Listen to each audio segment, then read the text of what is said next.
What's up, guys? And what's up, Sussex Squad? Y'all, William and Kate are set to give us the 2024. We didn't know we wanted, but baby, we know it needs. Now, listen, y'all. Will and Kate are going to go on a charm offensive in Italy, baby. Y'all, listen. Say what you want about Will and Kate. I like the fact that they are blissfully unaware of how they come across. I love the fact that they have a high opinion of themselves. I love the fact that they are going to keep us cackling into 2024, baby. Thank your lucky stars. And listen, I get it, right? William and Kate are like, you know what? What is the one place on earth where racism is accepted? It's in the culture.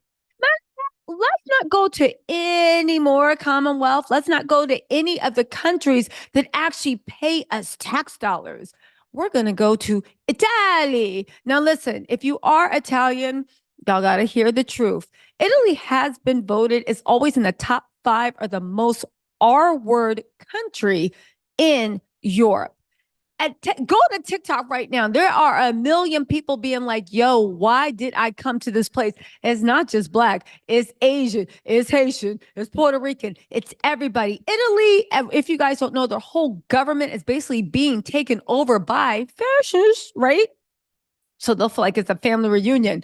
So, of course, they picked Italy to go. But here's the thing. Even when you grab Will and Kate's hand, even when you walk them through it, even when you say, this is foolproof, only an idiot could mess this up, baby. Will and Kate pop up and they say, did somebody call? Yes. Kate's like, William, I haven't seen you in weeks. William's dusting rose petals off of places. Anyway, y'all, let's get into this because you can't make this up. A charm offensive. Baby, they're going to make us laugh. And I'm here for it. I actually want them to go to every single country in the world. Give me some laughter. Give me something, please. I look forward to it. Okay, so here we go. The Prince and Princess of Wales are to make their first official trip to Italy, but are unlikely to meet the Pope. I know the Pope was like, I ain't do like, if you don't get out of my face. I know the Pope was said, if you don't get out of my face, what you mean I gotta meet who? With what? Doing how? I don't think so. Okay, so anyway, let me just get into this article because baby, it is funny. Woo! Aren't going to meet the Pope, please. They're set to undertake a short tour of Italy. So it's going to be another 24-hour tour. And they think because they go in and out of a place in less than 36 hours, they can't be dragged. Baby, it's the fact that you only had 36 hours and you still want to embarrass your country, your bloodline. Well, I think it's impossible to embarrass the bloodline because aren't they all related cousins or something? But you want to embarrass yourself. Anyway, right? They're going to do a short tour of Italy in 2024, early, planning to see the sights of Rome. I know right now, Kate is desperately trying to find out what Meghan's wore.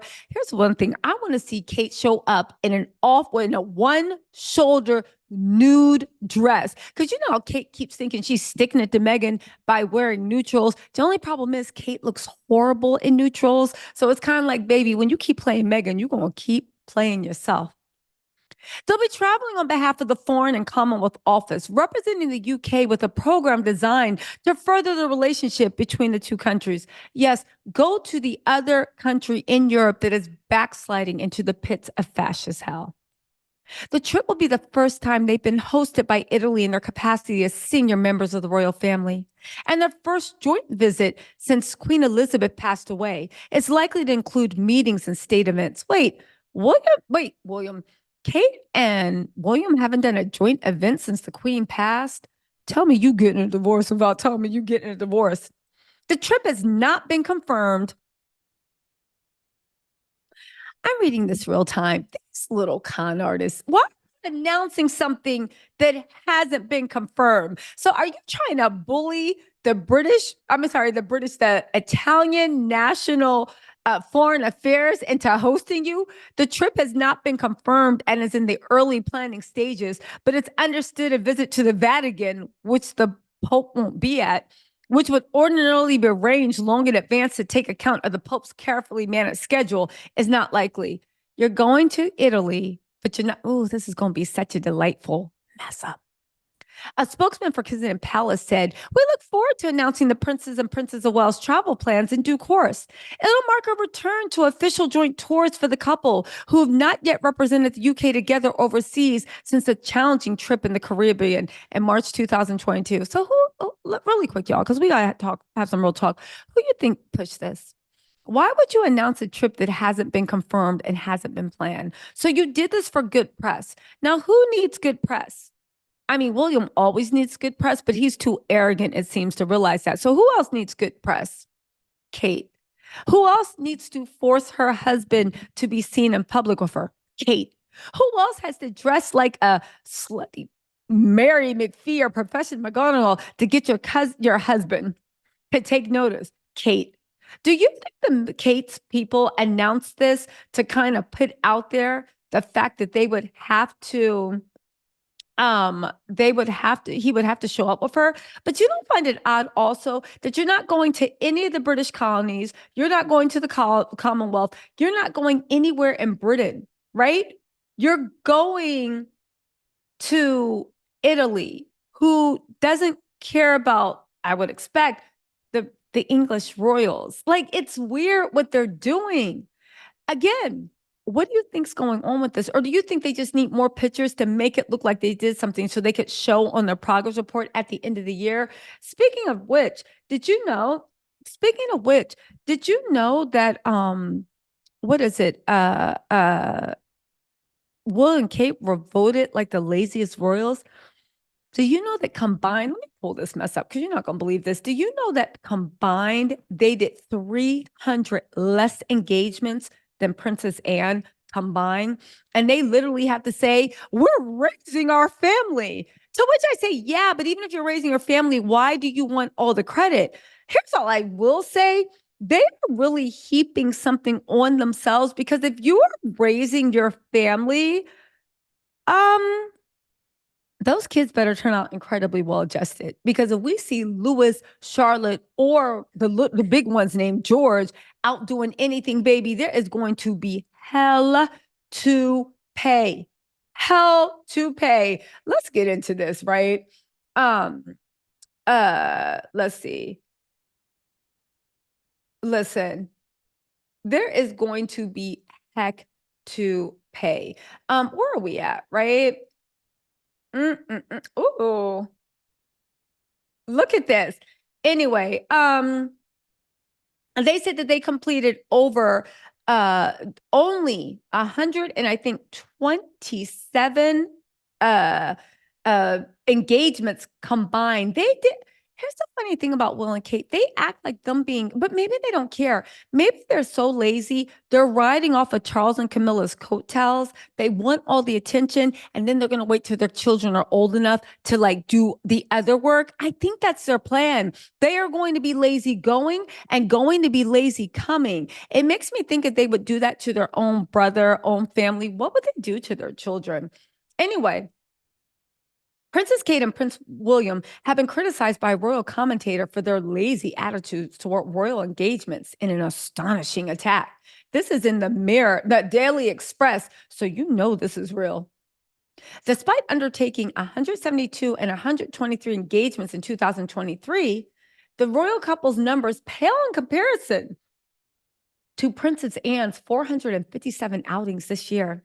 Imagine I don't know how old Princess Anne is, 70, whatever, 80-year-old woman outdoing you. And all you got to say is you're busy with the kids, but Kate's the one that stays home and helps George with his math homework or wherever she's at.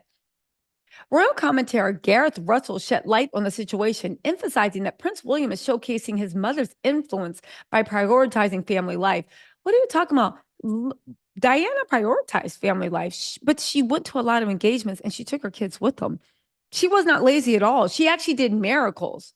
This is where you very much see that William is Diana's son. Recently, there's almost been a perception that he's Charles's son and Harry is Diana's son. But you know, Diana was immensely close with William.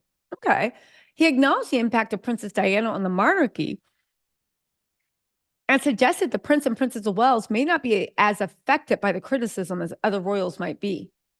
He said, this is the Diana impact on the monarchy. So I don't imagine that William and Catherine are as wounded as maybe other royals would have been by this level of press criticism. Again, Diana took her kids with her because she had helpers, she had nannies, and she was fine to take her kids on royal engagements. However, Russell also highlighted a potential danger to the couple's reputation due to their current work home life balance.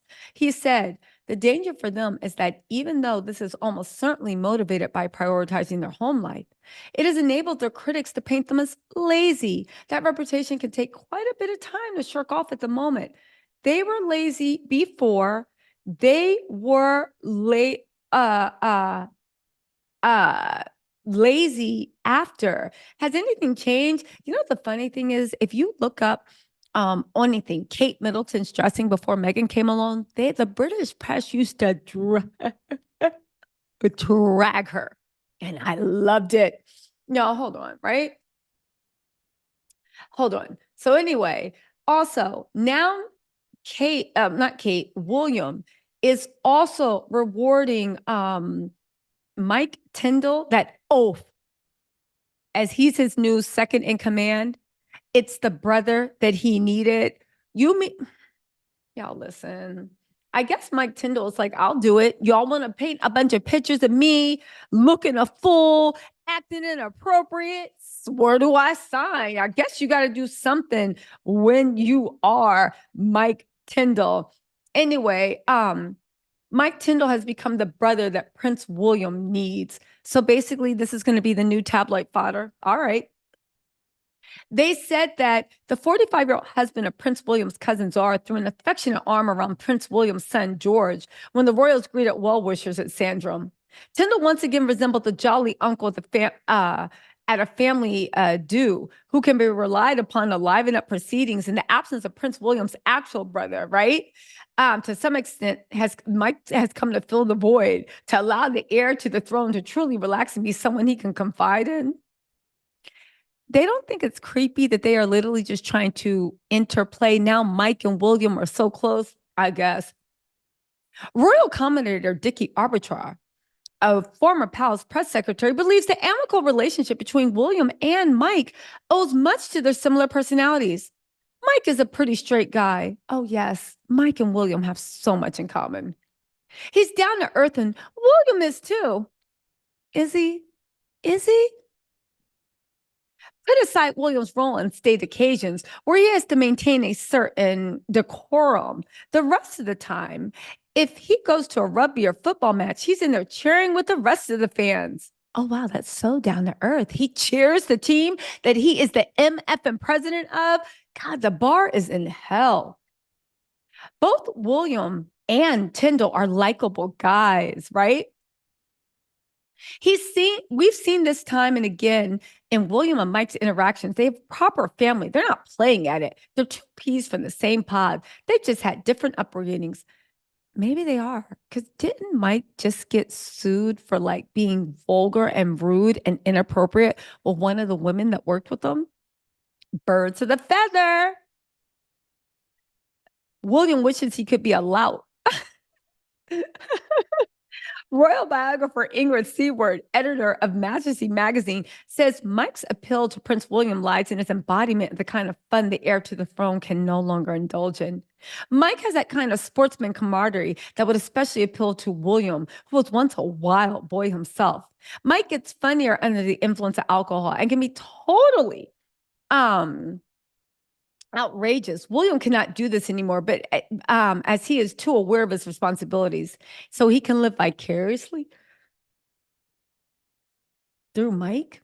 Meanwhile, according to the Royal Telegraph editor, the two men do indeed share a brotherly relationship. Mike has somehow managed to find the line between being fairly indiscreet, but so charming with it that nobody minds in the slightest. Even as high-risk turns on reality TV have ended up an asset to the royals, if he likes them, the public senses they must be all right. Yeah. I can't wait for 2024. This is going to blow up in their faces. Kate is going to be jealous that Zara outshines her because she can only shine around Cal Miller and Sophie, right? And even then, Sophie eats her up. That's the sad thing. Sophie's milk toast boring self eats up Kate.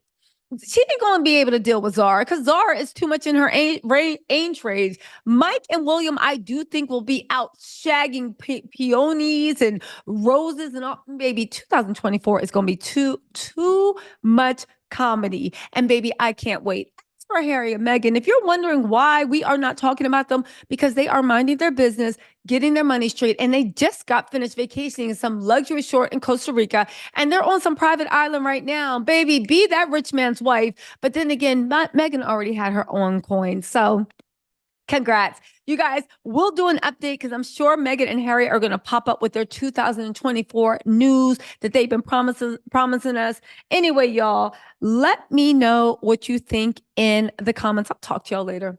Bye.